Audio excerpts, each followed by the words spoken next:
Welcome back. We're with Honorable Musalia Mudavadi, ANC leader on Perspective. As you finish your point, before we took the break, I just want you to tie it in with what your rescue plan would be. Because some people are worrying that Kenya has become a debt treadmill and that we are in Euro bondage. So as you're finishing your point, you can also tackle that very quickly so that... Yes, I think, Tom, let us be very clear. The country is broke. We do not have that extra money. We are broke. And this is why stringent measures are coming in to freeze even salary increments of public servants to the year 2025. All right? So what is happening is that the government is now borrowing to pay debt. And you remember I talked about fiscal discipline. We are financing our issues through a deficit mechanism. Fiscal discipline needs to be restored so that we have a better balance between what we raise through taxes and our public expenditure. Otherwise, we cannot continue going on like this. The Eurobond that is being taken in, the latest, if you look at it, it came out, but conveniently, the interest rate issue was not being flagged. But we are now borrowing again at close to 6.8%.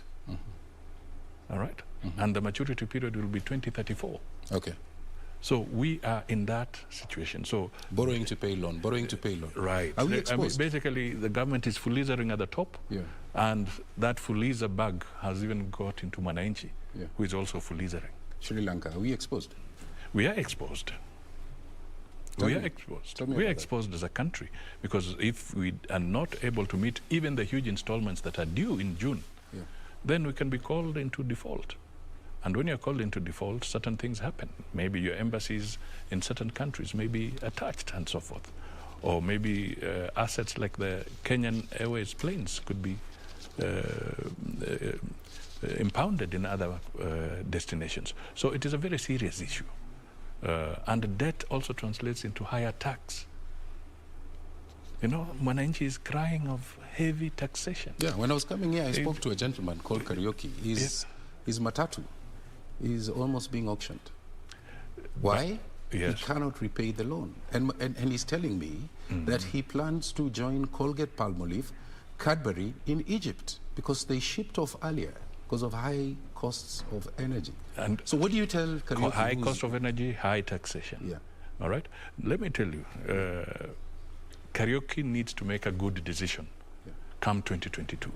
We need to have a leadership that will focus on reviving the economy and make sure the economy works for all. Let me tell you, I met the chairman of the SMEs in Kenya, and I even met the chairman of the Boda Boda in this country. And what did they tell you? A gentleman called Kimani Wanduthi. What did he tell you? Let me tell you. He told me that it is just impossible to survive. The fuel costs have gone up. The tax on the motorbikes has gone up. It is not tenable. And we are going to start seeing high insecurity resurfacing. High levels of insecurity resurfacing. You walk into the streets now at 6 p.m. Certain areas where you would stay freely and move freely up to 9 a.m. You're now disappearing very fast because the guys who are starved of opportunity elsewhere are now trying to survive by stealing. And they're listening to you tonight because the eye of the nation is on KBC tonight. Yes. The Perspective. And they're listening to you, and you sound like you have joined them to complain about the state of affairs. I've not complained. I'm telling them that this is an opportunity to get a leader who understands that this requires attention. And I want us to dialogue as a nation. Let me tell you, there's a phrase in the Kikuyu language. They call it Venga Tuarie. Meaning? Basically, this is a tradition which calls for sober, serious dialogue because we are at a crossroads. Kenyans need to engage in that serious dialogue. We need a Venga Tuarie moment in our country. In our country. So that the critical issues can be put on the table, and we move away from a lot of the things we are seeing. Yeah. For instance, if you ask me, there was so much gusto on the BBI. Yeah. Perfect. Good dividends within the BBI. But when you ask yourself, are we putting the same gusto in ensuring that there's employment? Are we putting the same gusto to fight corruption? Yeah. So tell me what a Mudavadi presidency would do, because you've mentioned a youth empowerment issue. Look at the manufacturing sector. I mean, how can they achieve the potential of being a source of employment when imports from China, for example, continue unabated? How do we repair this? These are the questions. Who are we creating jobs for? And it's a question of us dialoguing and focusing on the right issues. I've had an opportunity to talk to, I was doing a Zoom conference with about 350 members of the Chamber of Commerce, chaired by the president of the chamber, Ngatia. And we talked to so many people. This issue is alive. The issue of how the counterfeits were being tackled is alive. All these things need to be looked at soberly. And I can tell you, if we work together as a people, we can resolve this. We can hack it. But you keep talking of dialogue, as if we don't know what the problems are. We know the problems. What we need is pragmatic. You see why I talk of dialogue? Because you cannot win these things sometimes by using the club or the baton. People must understand what action is necessary and the consequences of their actions. We must, our constitution calls for participation in major policy decisions. Can we look at each other in the eye without blinking and say that we have been seeing sufficient public participation with the arms of government, say the Treasury and the Ministry of Commerce and so forth, in dealing with the issues that affect our people? So if my hunch is that I don't think there is sufficient dialogue. And therefore policies are being put in place that are harming the ordinary businessman. They're making it difficult for business to grow. For the local business. So sometimes do you get a sense that we focus more on the politics, the coalition buildings, the One Kenyas, the NASA rebirth, and so on, at the expense of governance and leadership? Absolutely. So what do you prescribe? Absolutely. I think if we get the right leadership in place, we can minimize the time that we put on these other issues.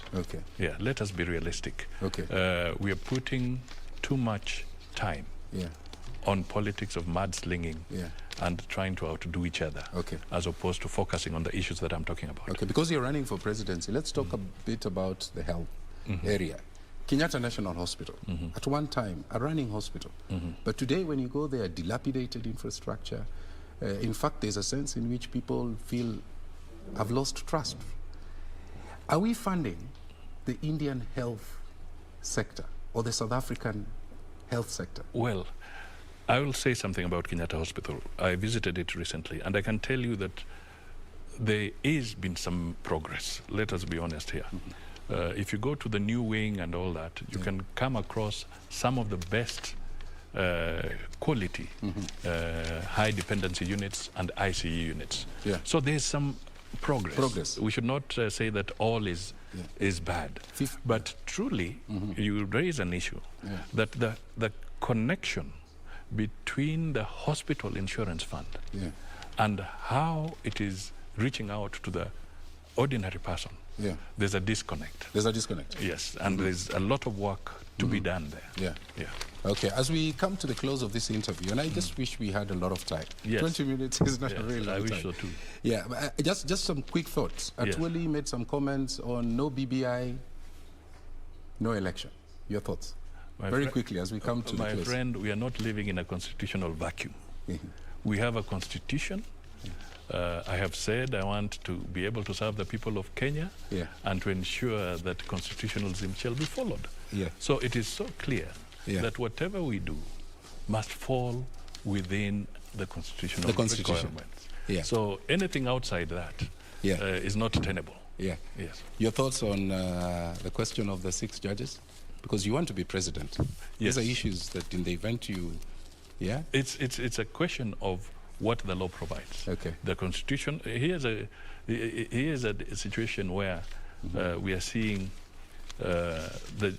procedurally, they should be appointed.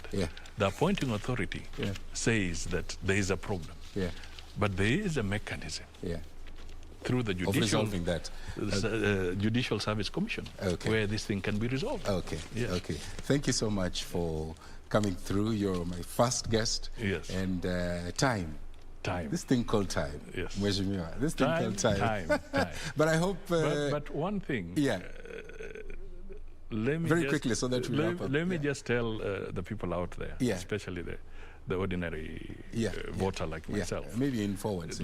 Once the IBC starts this process of ensuring that people register, I want to plead to the Kenyans.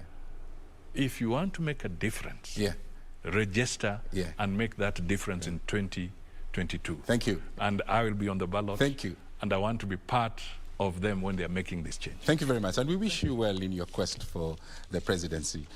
ANC leader Musalia Mudavadi. We will take a short break. When we come back, remember we were asking you, what would make you vote or not vote for Musalia Mudavadi as the 5th president? The social media platforms are on your screen. Speak to us. Let us know what your thoughts are. When we come back, we will be reading for you some of those comments. But coming up with the day's business, Cynthia Nyamai on the other side. Cynthia. Thank you.